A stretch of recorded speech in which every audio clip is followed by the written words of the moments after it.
Salute sa mga anak, asawa, nanay, tatay, kapatid, kaklase, kaibigan, at kung sino pa po ang mga taong sumasama sa inyo during your dialysis session. Ayan. So, ganyan po yung patient ko kanina. Lagi niya pong kasama ang kanyang anak na babae during her dialysis session. At as a nurse po, naiintindihan ko po ang hirap ng mga relatives na mayroong mga inaalagaan, lalo na po kung old age ang inyong mga mahal sa buhay.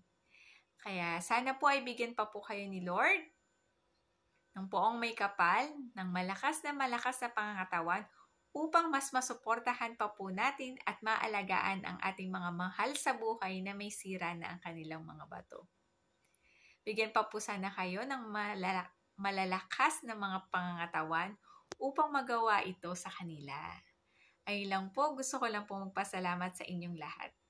At sa mga dialysis patient po, napakapalad nyo po na meron po kayong laging kasama during your dialysis session.